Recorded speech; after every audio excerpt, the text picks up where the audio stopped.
summoned you here for a purpose.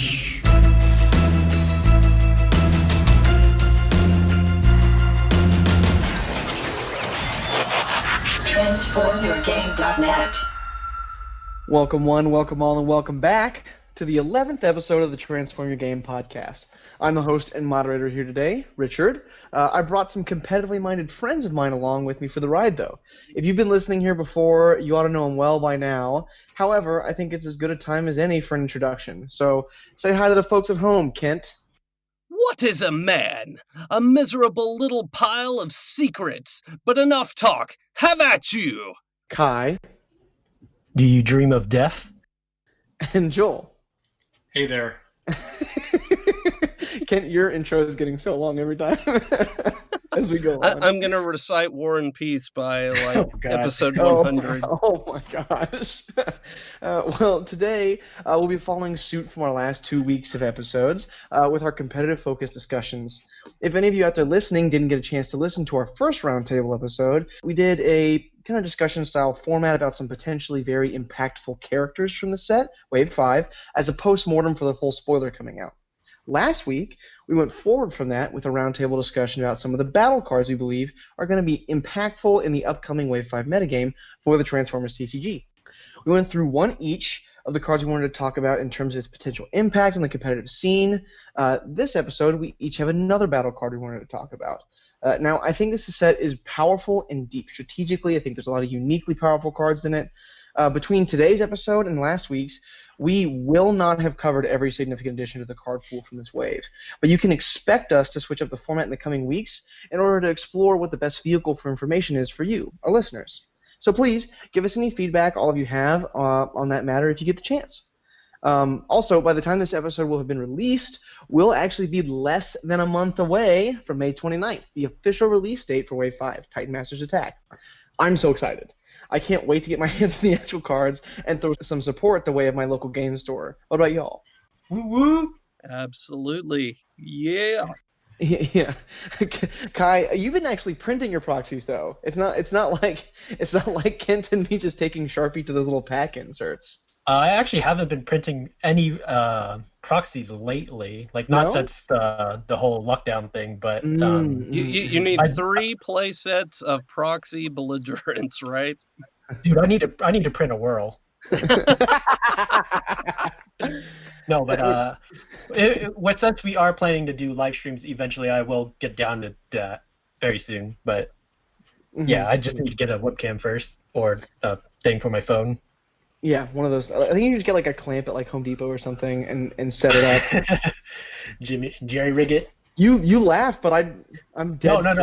No, I'm laughing because I realized that people posted that, and I'm like, yeah, I could just do that. Yeah, I mean, then I think like a reason one's like maybe like $7-8. Like it shouldn't even be hard. That's not the point though. All right, well, in tournament news, there's actually a couple things to hit on.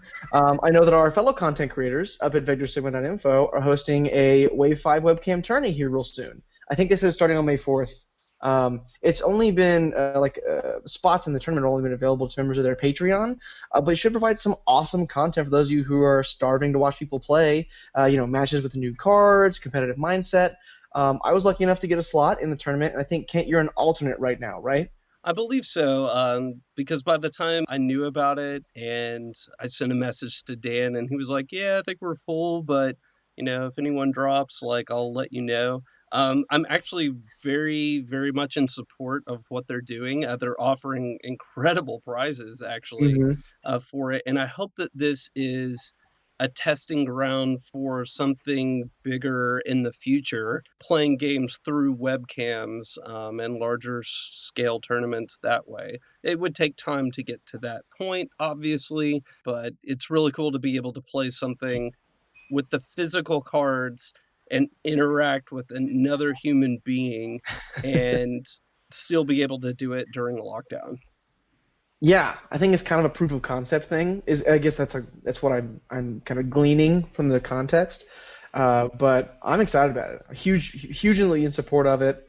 And who knows? Somebody might have to bow out. Your spot could happen. There's still like a whole week until the thing starts. At least from the time we're recording. I don't know about time for release, but if not this time, then next time. Yeah, I'll do my best to represent the good name of the Transformer game. We have a podcast reputation to uphold. I'm gonna do what I can to make sure you guys don't want to kick me off the podcast. All right. On top of that, Origins Online is coming up here in June, around the dates of the original convention schedule. We still don't have any word from WotC about whether or not any type of play will be available through online means and the like. But who knows? Anything could happen. Like we said earlier, the webcam games group has been active, and we'll hold out hope that something maybe like what they have set up is going to go. Maybe this tournament from Vector Sigma gives WotC inspiration. Who knows? Additionally, it looks like Gen Con is still going to be on, at least from everything I've seen. Some places are opening back up, and hopefully the summer will be a time where we start to return to some normalcy. I know it maybe sound like I'm a little overly optimistic, but I'm hoping it's on, and I hope it'll be a safe and not an overly dumb decision to attend. I think that's a totally reasonable expectation. I did post in the Facebook group too this week asking for viewer questions. I know I hadn't last week, but if something pops into your minds, viewers, as you listen, go leave a comment there. You can also comment on the YouTube video if that's where you're viewing us. You can message any of us personally with a question if you'd like to stay anonymous, but you still want to get your thoughts out there, kind of, poke the brains of people. I was actually also thinking, while we're on the topic of things that we haven't done recently, you guys know what we haven't done in a while is an icebreaker question. So I figured I'd throw one in here, just a really quick one. I know we have stuff to discuss. But generally, when we look at the set, it seems like the heads for the Titan Masters that they had in this set, assuming it's going to be a returning mechanic in some form or fashion, we're kind of setting the baseline power level. Really quickly, what ability would you guys like to see on a Titan Master in the future, and how many stars do you think it would be? I'm going to go with an ability that is going to be the theme for this podcast, and that is direct damage and what an influence it has had over the metagame thus far, and especially now. Oh my goodness, just if you haven't played against a horrible deck that is burn focused, they will disintegrate your characters pretty fast. There's just so many amazing direct damage cards in Titan Master's attack. So I would like to see a head that says all non-attack damage dealt to this character is prevented. I would think that it would be around 3 to 4 stars. And again, your other characters would still be vulnerable to, things like Cambion Crash or One Shall Stand. But this way, at least one character doesn't have to be lit up like a Texas Aggie bonfire, the moment you sit down for the game. The first card I thought of that we don't have as a head is Aimless. I think that ability would be too strong on a card and just too hard to read, but the other one after that was probably like a healing head, something like that, but yeah, that's all I have at the moment. It's a question I have not thought of until this very moment, so...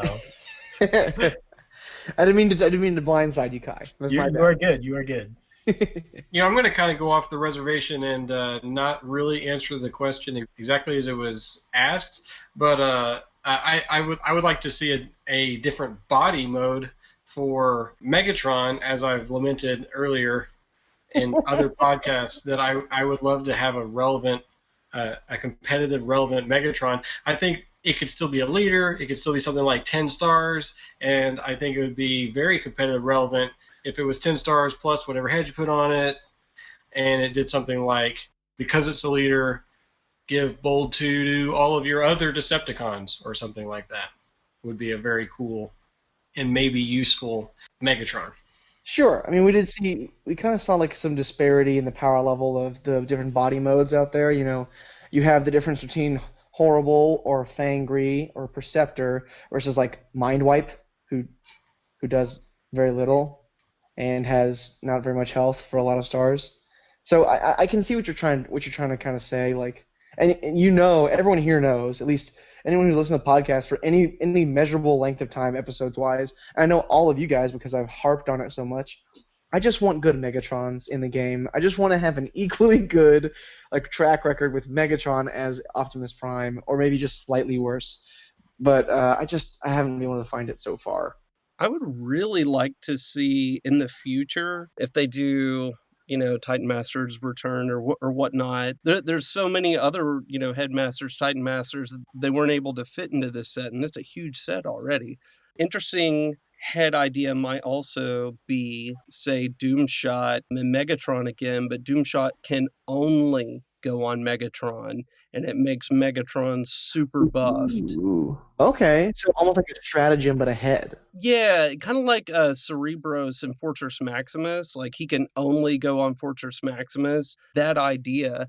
And, like, using the head as a way to, like, really buff up a character that would already be good, but then make him the strong tyrannical leader that we all want to see. Okay. I think I'd like to see, if I was going to pick one, I'd like to see something like point defense system that reduces Pierce. Or negates it completely would I be think what I negate it like. completely is maybe too powerful. You But I didn't think play in that- a tournament where you Yes, I got did. Pierce for 13, right? No, but I mean, I played him after. Yeah, you did. You did play him after. And I that's got, right. let the record state, I got swamped by David after the tournament was over. Like, Shout out to David Burgos. Here's your weekly shout out. yeah, I mean, absolutely trashed. But regardless, I would love to see something else like a point defense system, maybe slightly stronger. I think that card in and of itself is just not really good enough. You know, for example, like if you look at it versus other forms of kind of like hate or hosers, it's just not as good. You know, even W5 Gyro Blaster gives you an attack, right? And it sits in the utility slot, whereas the armor slot is like more highly contested. I think maybe like a 2-star head that reduced Pierce while the character was battling. Not all your dudes, while this character was battling specifically. Maybe reduce Pierce by 3 or something. I feel like that's reasonable. Yeah. Maybe it's 2 power, but I mean, I think that's totally fine. At least 2, at least reducing it by 2. But I think 3 is 2 what I would be want. fine. Fine, Kai. We'll You can reduce stack by it. You can 2. actually stack it. So that's why I think they would start small first. If Okay, anything. that's a good point. You could stack it. All right. Well, now that we've gotten our icebreaker out of the way, I feel like we should head straight into it. So without further ado, Kai, would you get us started on the roundtable this week? All right. So what I'm going to bring to the table is Camion Crash. It's a black action. Do 1 damage to one of your characters. Do 2 damage to an enemy. So this is along the lines of this set's main theme, which is bringing just generic burn cards in general to the characters, because before this, range, if you were thinking burn, you were thinking range. Like, those two were pretty much synonymous with each other. But now with this set, Camion Crash, well, a little worse because you have to take the damage from the card compared to Plasma Burst, which you didn't have to do damage for. You can turn that downside into an upside with things like Energon Axe or Windsweeper or cards of that like. And combined with Horrible, because it is a black pit, it becomes a better one-shot stand. So I think this card just really has upswing, and it's just fantastic. It's just such a great card. Yeah, this card is super good. It's a common, and the one-shot stand was a rare for one thing. I think this card is just better. Like, I never really liked dealing all that damage to my own character. I'm not crazy about dealing 1 to my own character, but that's not nearly as big a deal. Plus, it comes with a relevant pip, which One Shall Stand didn't. I mean, it almost makes One Shall Stand just a completely irrelevant card. I think that a good pairing with this card would be Magnetic Dysfunction Ray. Depends on how you're building your deck. If you're building it around Decepticons, Mag Ray is almost a way to play Camion Crash on every one of your characters and every one of your opponent's characters at the same time if they're playing Autobots. So Camion Crash is a fantastic card. Cards like Mag Ray are mostly going to push Autobots out of the meta. It feels like to me it's going to be a very Decepticon-heavy meta, so Camion Crash might actually be better in that case. I don't mean to harp on the same points. Like, it's obviously a good card. I think that Camion Crash is fantastic. I think you got to look at it for like the points of comparison, right? So I think the most commonly played 2 damage burn spell up until this point is probably Sturdy Javelin, right? So Sturdy Javelin is fantastic in what it does. It avoids one of the most commonly played secret actions in Sabotage armaments. It's white pip, so it can go in an aggressive deck or a defensive deck. The primary competitive like statted characters in the metagame up until this point were mostly ranged characters, so it was almost like a non effect to really put it on your guy. But it didn't happen until you attacked. So there were definitely situations where, in regards to sturdy javelin, where you wanted to put the damage on the person who is tapped on your opponent's team to KO them before you attacked and give yourself more options, or maybe be able to get in a character that you otherwise wouldn't be able to get in at. Cammy and Crash avoids that entirely. I think there's also a parallel to be drawn between marksmanship and this card, which is another 2 damage burn spell, another card with a relevant pip. That one used to be blue. This one is I guess it still is blue. This one is black. But marksmanship was like one of the most commonly played cards in the game through the last 3 waves. You know what I mean? And it's been kind of like a pretty defining card. The advent of body mode characters have rendered marksmanship less useful. Plus, so many characters want to be in their alt modes when they're attacking and defending. You think of the different patrol characters. You can think of Sky Shadow and his parts, some of the triple changers.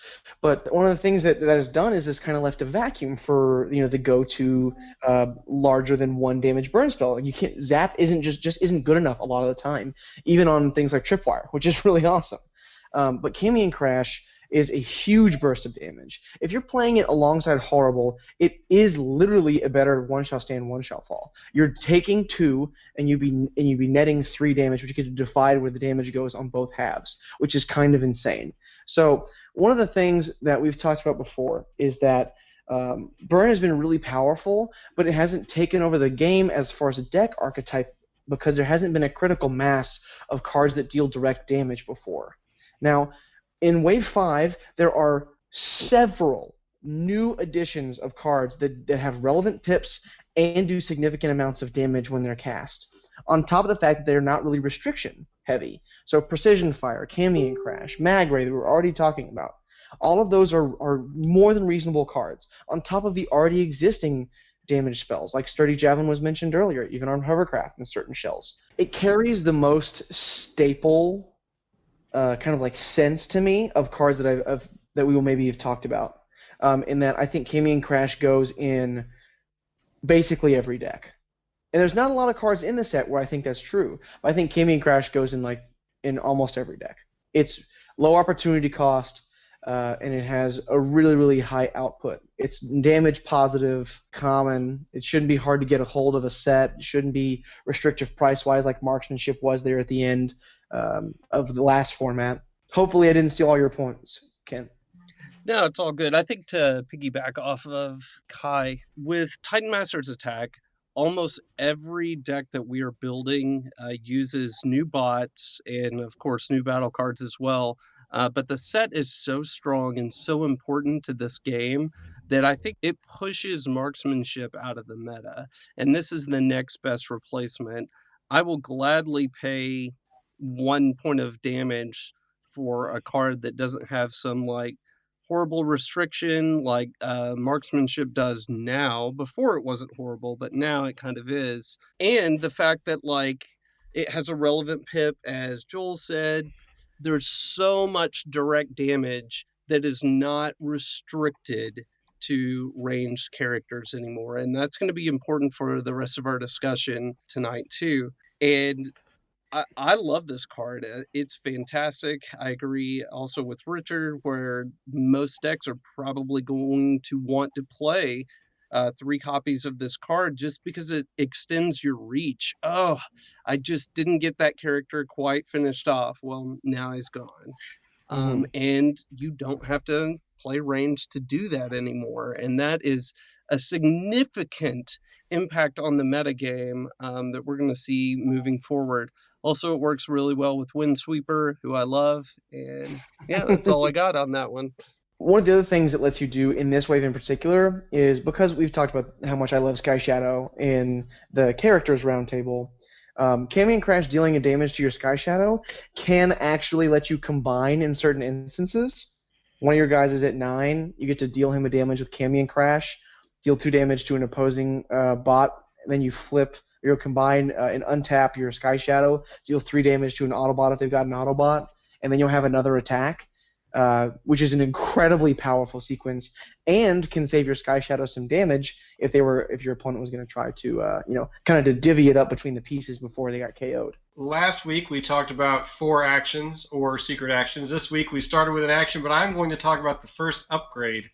that we're going to discuss. It's a double-pipped card also, and it's going to be very important in this meta. Improvised Shield is an upgrade armor, and it will be very important in this meta, but that is not the card I'm going to discuss. I'm going to discuss Nitro Booster, which is a utility upgrade. One black pip and another black pip with a car icon on it. And it says, when the upgraded character attacks and has 3 attack or less, untap it and scrap this card.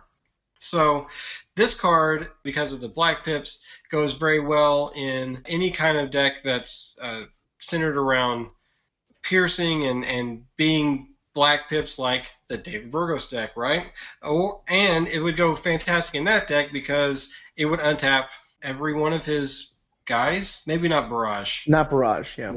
Yeah, but it's almost like getting an extra turn if you get to attack with your guy and then he untaps and then you get to attack with him again the next turn, or maybe attacks again that turn if he's the last guy. I mean, this is a really, really cool card. It does scrap the card after you untap, but it's an extremely powerful card. It'll go great on all sorts of small characters to protect them. Just make sure that they're not upgraded with a, fusion borer or a grenade launcher or an energon action before they swing. This card could go in so many decks as long as they're centered around the strategy of piercing your opponent. Untaps are very clearly powerful. The Wave 3 metagame was dominated by cars. I'm sure you all remember this. I mean, there was some Shockwave that really came in powerfully there at the end. We saw some Blaster aggro really be good. But in my experience, a large portion of it was dominated by cars decks, which, were uniquely powerful because they had access to multiple untap effects. Nitro Booster has an interesting restriction on it, right? When it attacks and has 3 or less, untap it and scrap this card. I think one of the really important things to note is that because of the trigger checking on the attack and untapping before you flip any cards and add that to your attack total, it is good because it means this card can go in aggressive decks and not just things like blue-black decks, right? Or like wide blue decks with some smaller characters who are going to be trying getting in and piercing people. I think that the Burgos Bold deck is probably the easiest place to slot this in. You have multiple characters. You have 3 of your 4 characters in the natural or in the existing list that you can put Nitro Booster on to untap them, and they're actually swinging for much more than 3. But higher guaranteed damage values, flipping like 6 cards and such like that. They technically meet the restriction. So I think one of the things you're going to want to watch out for when you're trying to build decks around this is you're trying to beat the restriction, because the restriction is not very hard to actually meet. We have several examples of characters that already are very good with it, right? I think one of the other things that you can look to maybe use is in the Burgos Bold deck. I've been slotting Horrible in place with Kreb as the head in place of Barrage, actually. So Horrible in his alt mode actually only has 3 attack. So if that were the case, Nitro Booster would literally untap any of your characters who attacked in that deck, which is a really, really unique way to break the restriction on this card. The fact that it's a utility and not a weapon, I think, is also really awesome because it means that you can do things like preemptively load up a guy with, maybe he's a 0 attack character with high bold, with something like either Erratic Lightning, Power Punch. You can maybe put a Fusion Borer on him, something like that, and then the character will still be able to get in and get the untap, which is really, really strong. I think one of the other really cool things you can do is you can put this Nitro Booster on Demolisher flipped. If he has a composite armor, he'll still meet the below 3 restriction, but then you get to save him from defending, so he won't scrap the composite armor, which is really, really good. I don't know that the extra car black pip is going to be super relevant on this card. I don't know that there's a ton of cars decks that have characters with 3 or less attack. There's a lot of cars decks that have like 4 less attack. Maybe something like the 4 wide cars deck that Kevin Allen took to what did he take down with? Gen Con. Yeah, he took down Gen Con with that. Maybe something like that, because RC is another character who can get untapped by Nitro Booster. So that's something to keep in mind. I think this card is really interesting. I haven't found a lot of places for it so far yet. but it's something that I've had on my radar basically the entire time. And I wouldn't be shocked if I got beat by some person who figured it out. I think a archetype that people are probably not exploring yet that maybe they should be is a black cars build. Windcharger has such an amazing attack, right out the gate, but then it's a way to make him relevant later as he keeps untapping, and you can save him for later, since if you use his stratagem, then he gets that free leap into battle just like he did on turn 1. I'm not saying that is the best move ever, but I could see a deck with like Prowl, Wheeljack, and Windcharger, or some other bold car that just pierces the living heck out of you. And that to me sounds very, very scary, because that they're going to hit those numbers. Very much like the Burgos Bold deck, but at the same time, then they're going to get to untap and do it again with their car untaps. And with this, they're always going to have untaps. So it's just like insane amounts of Pierce coming your way, like turn after turn. I think that there's a lot of potential with that. It's not something that we as a team have explored yet, but I'm sure that other people are going to be thinking about that too. Yeah, one of my favorite things about this card is the fact that it doesn't just help both sides of aggro and blue decks, but it helps a specific type of aggro deck, which was the orange-black Pierce deck, or just Pierce in general.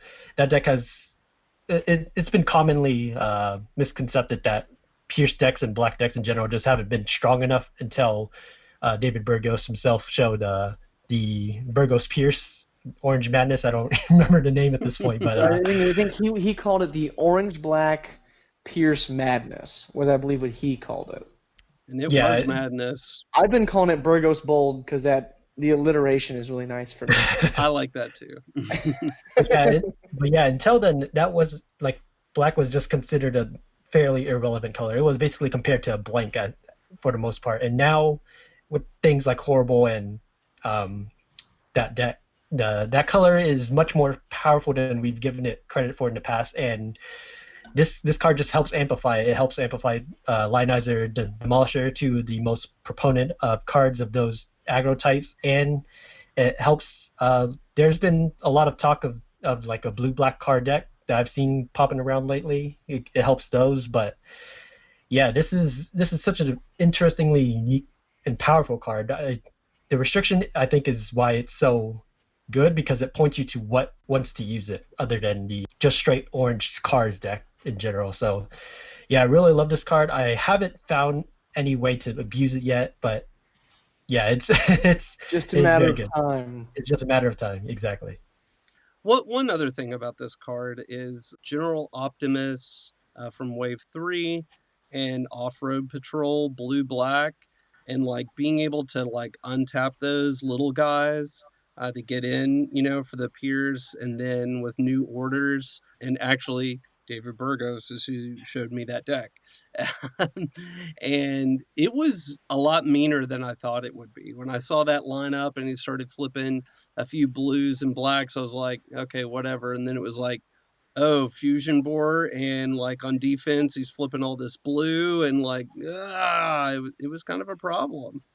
Yeah, actually. You know what? There was actually, at the beginning of Wave 4, one of the things I was exploring, I love Aimless, Raider Aimless. I think people probably know that.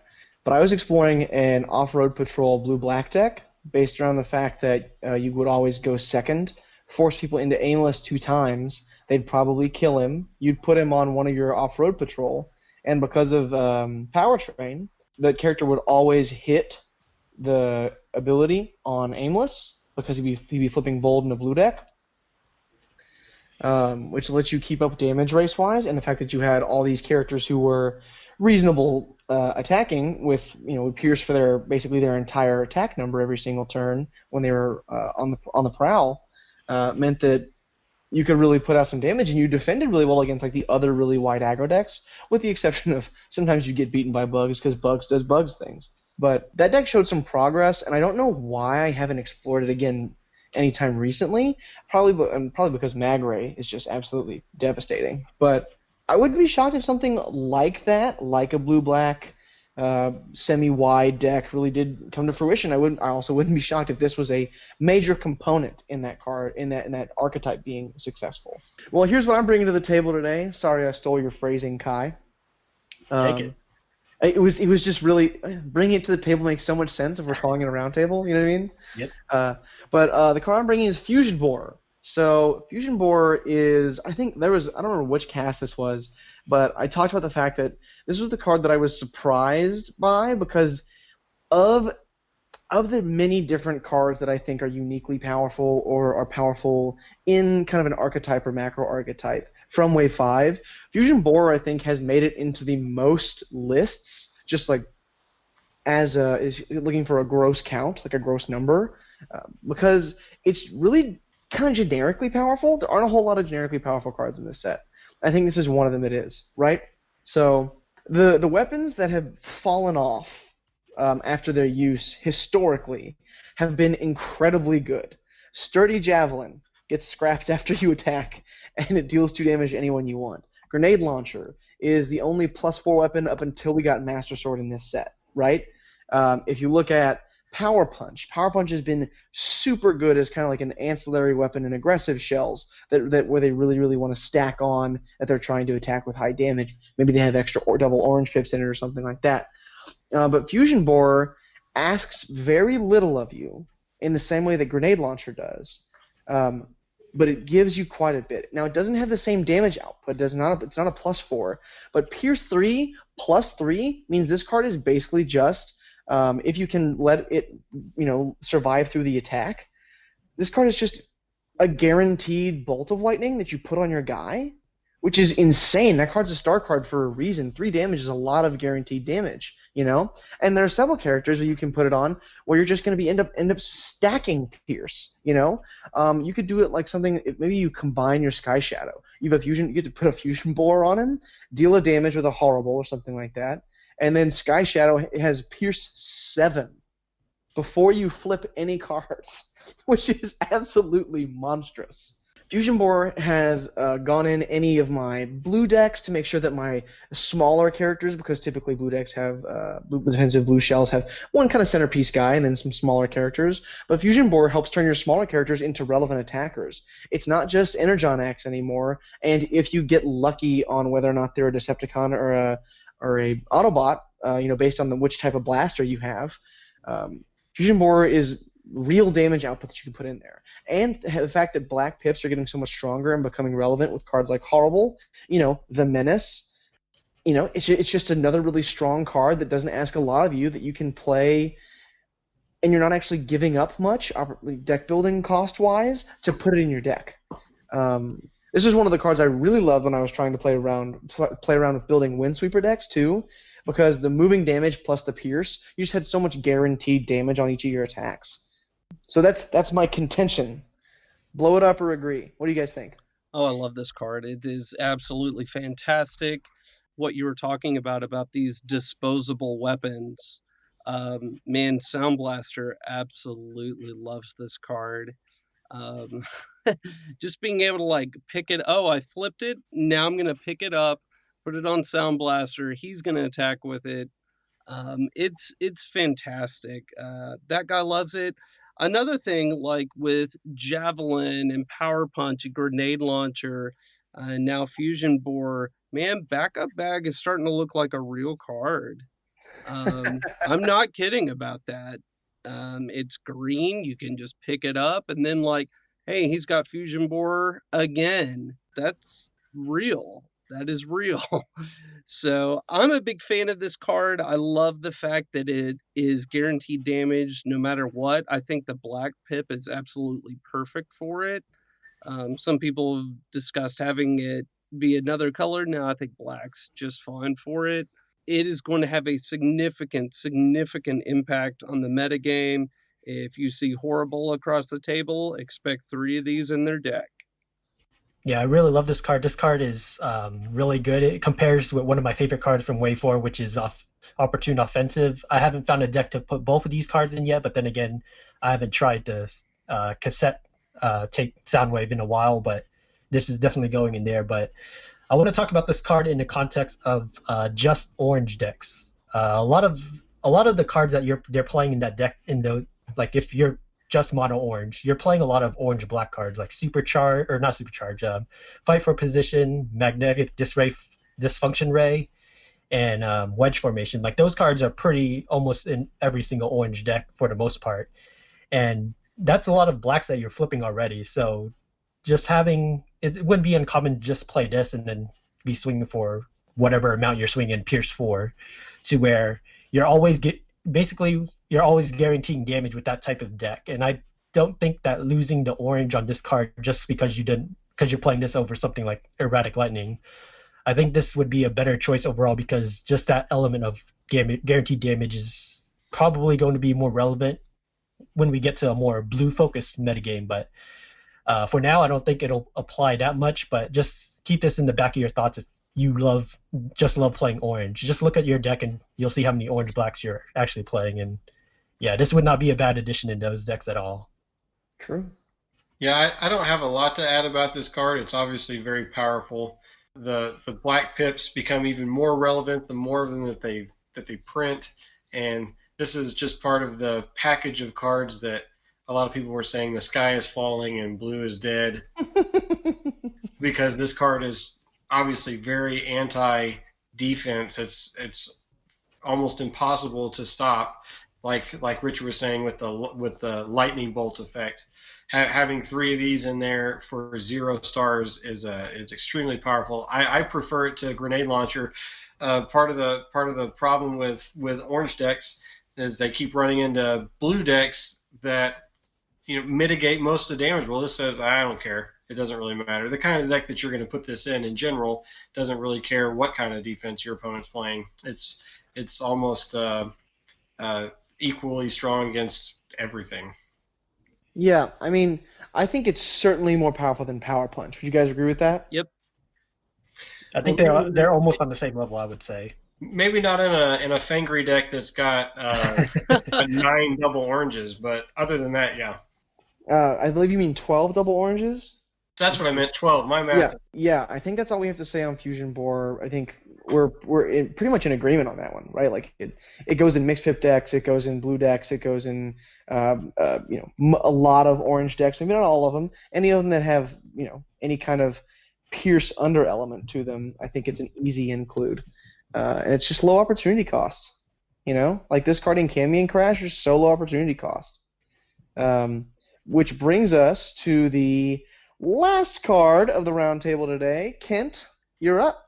Okay, this is going to be kind of a controversial one. I've seen a lot of top 10 battle cards lists from several different content creators, and none of them have this card in their list. And in our testing, it has been absolutely crucial to staying alive. A lot of our decks involve Horrible and his just massive amount of direct damage. And the way to beat that is with this card. And the card I'm talking about is Holomatic Projector. It is a green armor, and it gives +1 defense, and non-attack damage cannot be dealt to this character. And let me tell you, this card is so important. You may not see this right now in some of the online games that you may be playing, but as this meta develops more, I think people are going to understand what a crucial card this is. The fact that you can just pick it up means that I would at least run one in almost every deck I play, because, again, you sit down across from Horrible, and your guy's going to get lit up. And they're probably going to target your main guy, and they may only have to attack him once, even if he has a ton of health. So this you can just pick up, you can put it on your guy and say, no, you cannot do that to me anymore. Sure, shoot my, whatever else that I'm playing, but this guy you're going to leave alone, and he's going to come in and kill your Horrible when he gets the chance. This card is very, very, very important. I think a lot of people are just kind of, passing it by the wayside, but it's been integral to playing blue in this format. So I haven't had a lot of experience playing it because I've been leaving it to you guys, but playing across from it, it is very annoying to it. So if you're playing across from it and you're not prepared for it, it's way more annoying than the way I'm playing it because I know to expect it. So I have to save my bashing shields or my reprocess or whatever for it so that my direct damage goes through. But if you're not prepared for it, then this card can probably steal enough of the time to win their opponent that game, because this card, it shuts down the horrible strategy. It shuts down the 3 damage from Sky Shadow, so you can play your Autobot safely. Mm-hmm. Protects one of your important characters from Mag Disarray. Mm-hmm. And yeah, it's been very powerful. I probably will be jumping on it, the Hollow Matter projector ship soon, but yeah, it's from my testing, it's been very annoying to play against, and that's probably a good thing for the card. I think that this card and the other 3 cards that we've discussed show a lot of what WotC was probably trying to accomplish with this set, or at least with the build up to this set. We have not talked about a single card that has an orange pip or a blue pip, and it's starting to be where you build decks that are very mixed or are not so supremely focused on one color that the game becomes, should I say, predictable. Like the flipping, what's going to flip over? I don't know. My decks are lots of colors. So anyway, to talk about this specific card, it's obviously very good. Like Kent made top 8 at Origins last year with Motormaster in his main deck, or his main lineup, because direct damage was such a big deal there, and Motormaster kind of shut that down. So Hollow Matter Projector is Kent's new Motormaster that he's using to try to jump the format, and I think he's probably really onto something. The +1 health, or the +1 defense is neat, but the fact that you can just pick this up because it's a green pip makes it much more predictable for you and much more useful, instead of it just being, well, I really hope that I draw that. I mean, it kind of has to be all the way at the bottom of your deck for you not to draw it. So it's very versatile and will shut down all sorts of strategies. So I am kind of in a camp between Kai and Kent at this point, which is that Kent is a madman. I think all of us here know that. And like, I've seen a bunch of decks that he's posted to our shared Google Drive where he's got like 2 Hollow Matters in his main deck. Now, I can tell you with confidence that I have gotten crushed because of double Hollow Matter Projector in his main deck. I am very, very much in agreement of the idea that Hollow Matter Projector is really integral if you're going to play lineups with an Autobot in it in this format. Magray having a disproportionate effect against Autobots, and Sky Shadow's low flip intensiveness on top of the fact that he's got the direct damage built in against Autobots means that you're going to have those things in mind, plus just the existence of Horrible. You're going to have those things in mind when you're coming up with what you're bringing to a tournament. You cannot ignore them. And because of that fact, Hollow Matter Projector has been climbing in numbers in my sideboards when I've been building decks. I like to think of decks as if they are 50s as opposed to if they are 40s and sideboards. That way there are cards that are kind of fluent, right? Like what cards barely don't make the main deck, what cards are coming in from the sideboard in every matchup. Maybe they deserve more consideration as far as like where they belong in that on the side of the 50. You know what I mean? But I think here's my thing about Hollow Matter right now. Right now, it is my 41st card. So we've talked a ton, maybe not as much on this podcast, but in our own time when we're discussing things, trying to put things together, we've talked a ton about X card being the 41st card in my deck, which means that if 41 was the minimum number of cards that you needed to build a deck, this is the card that would occupy that slot, right? But it's not quite where I want it. And I keep thinking more and more that maybe I'm wrong, maybe it's the 40th card. Maybe there's something that I'm missing. Maybe I have too many copies of something that I just find dead in my hand a bunch of the time. But I'll tell you this. I think the fact that this card is potentially good is really indicative of where Wave 5's power is like kind of pointed, right? So if you look at like where the skill points have been allocated, as far as the set goes mechanically. Because I think if this was a card that came out in Wave 4, people would have laughed at it and they wouldn't have played it. I think the same would have been true in Wave 3. Because direct damage existed, but it was such a small portion of the metagame. I think there would still be people who would play like one in their sideboard because it's very low opportunity cost, and maybe they were scared of like overwhelming advantage at EI or something like that. Man, this card has hosed me.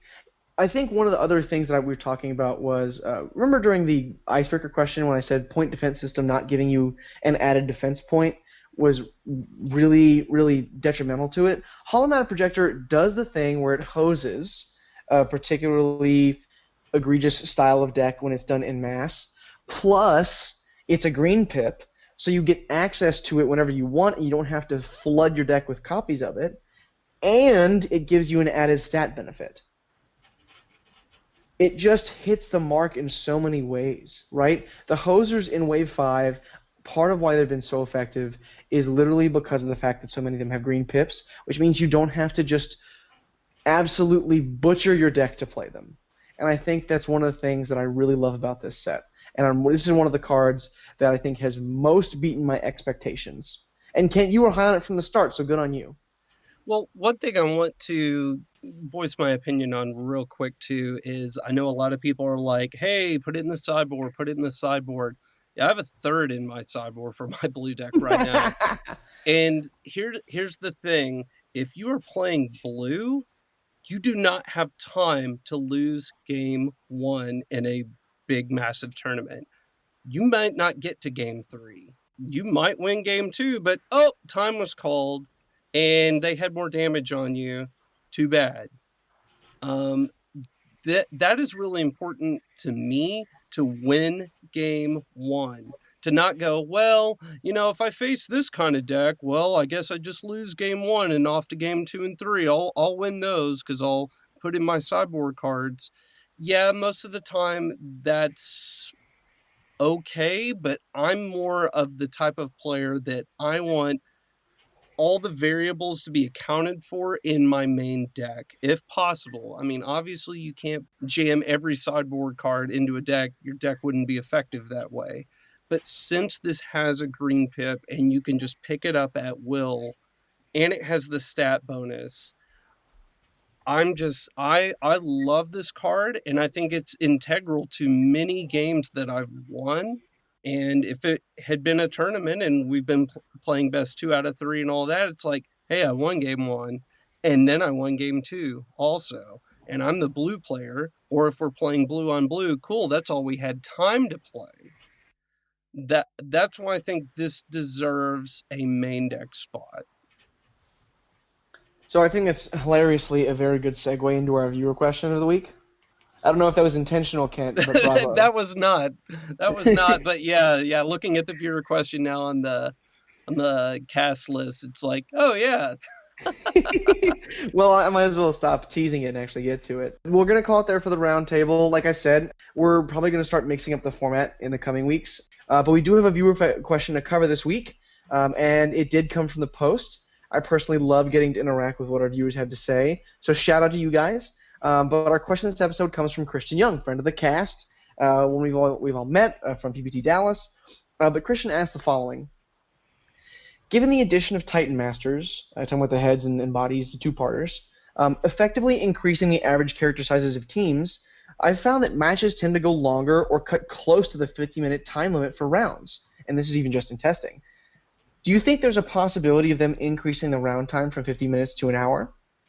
My answer to that would be absolutely yes. I actually voiced my concern at Origins about that because especially at the top tables towards the end of the tournament, it was a lot of blue and matches were going to time. Like I made top 8 in 2 of the qualifiers, and one of the ones that I played with, I think I would have made top 8 had we not gone to time because I had lethal damage waiting the next turn.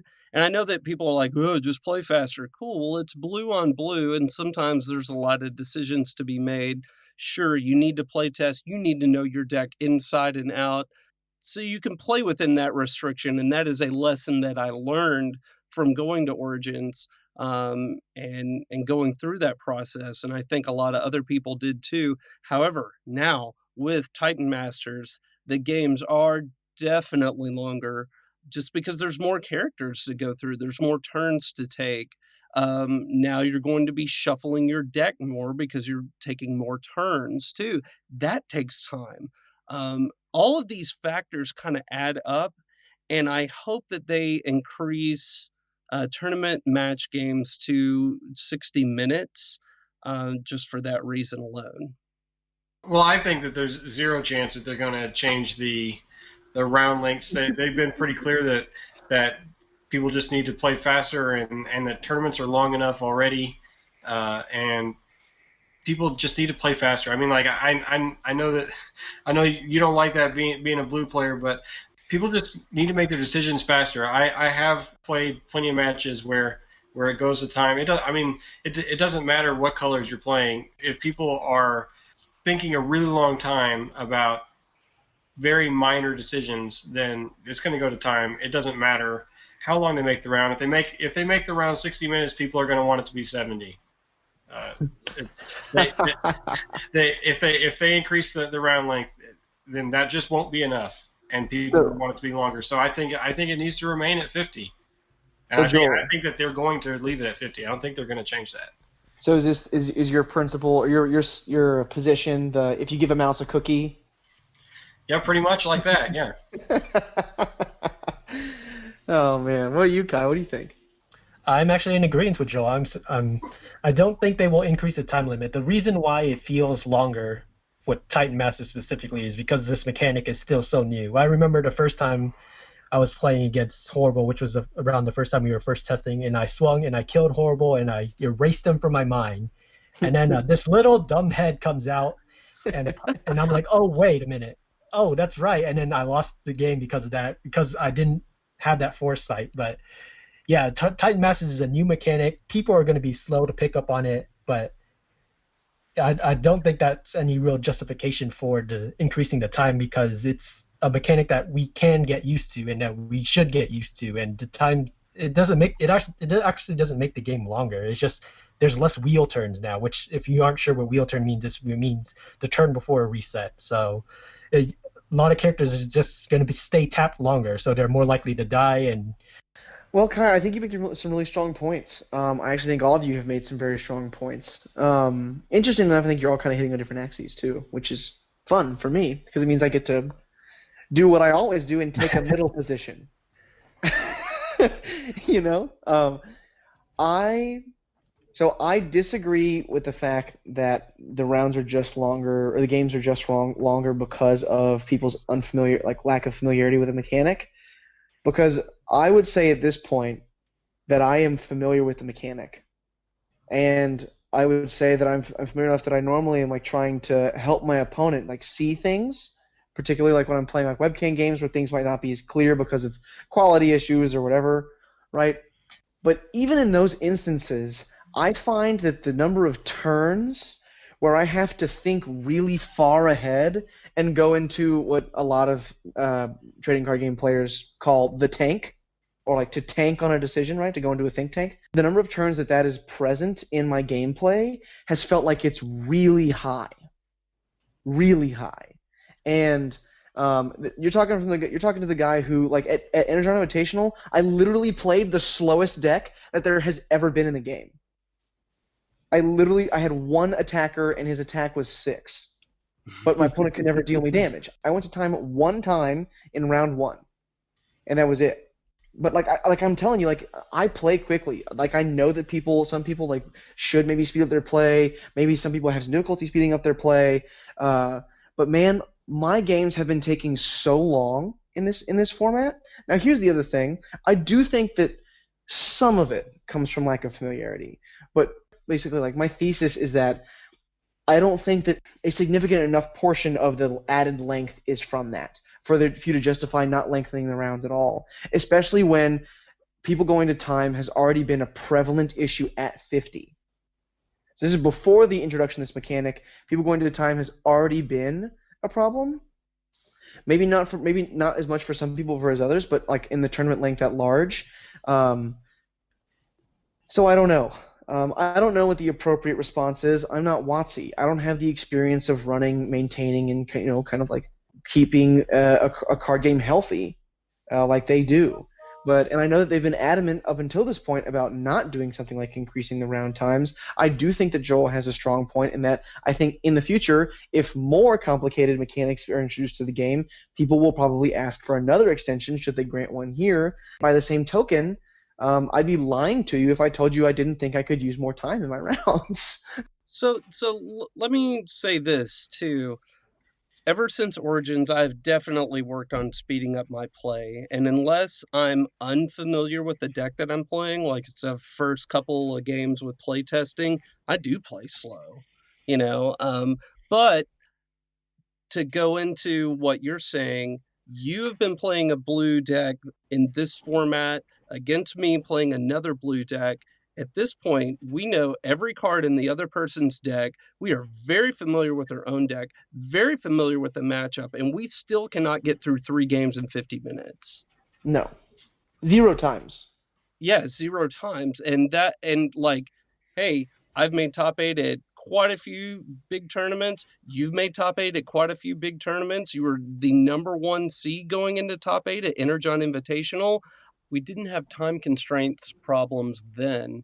And the fact that we cannot play a blue-on-blue matchup in this metagame within 50 minutes because there is so much more going on, but we are familiar with it at this point, that does kind of signal to me that we could use a little bit more time. I think if they capped it at 60 and just said, look, this is what we're going to do. And in their own testing before they release a set, if they can't get through, 3 games within 60 minutes, maybe they might change the dynamic of the mechanic. I'm not sure, but that does kind of concern me, which is why I would lean towards a little bit more time. I wonder actually if they understood that the added time length that came from playing Titan Masters was something they were trying to account for in the design of this set, and that might account for the reason why there is so much direct damage, because direct damage lowers the amount of turns that exist within a game. And there's a lot of it and a lot of quality examples of it in this set. So I can't help but wonder if that was an issue in their testing and maybe part of the reason why they included so much direct damage in as far as the battle cards in this set go.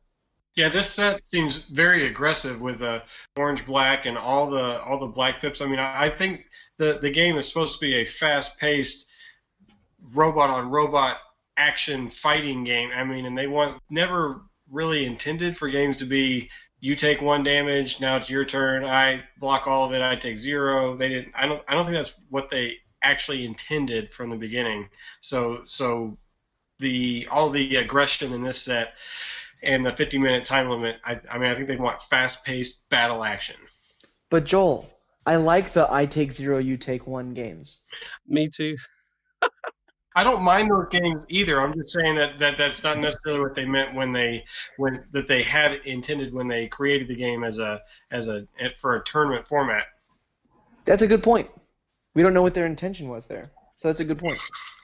Something that might be interesting is Magic Online has a timer, and even Magic Arena does too, which I love.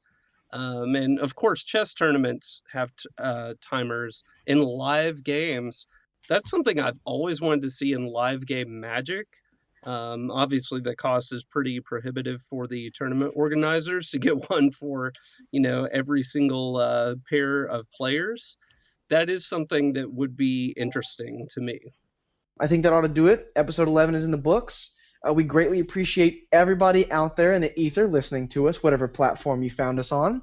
You can find our other episodes, previous and in the future, on YouTube, SoundCloud, iTunes, and most recently Spotify. We've got links in the description. And if you found the input here and the information here valuable, you can find more stuff like it, more strategy, more analysis, tournament reports, and others at transformyourgame.net. We look forward to being back to speak to all of you guys next week, but until that time, clear eyes, flip bots, can't lose.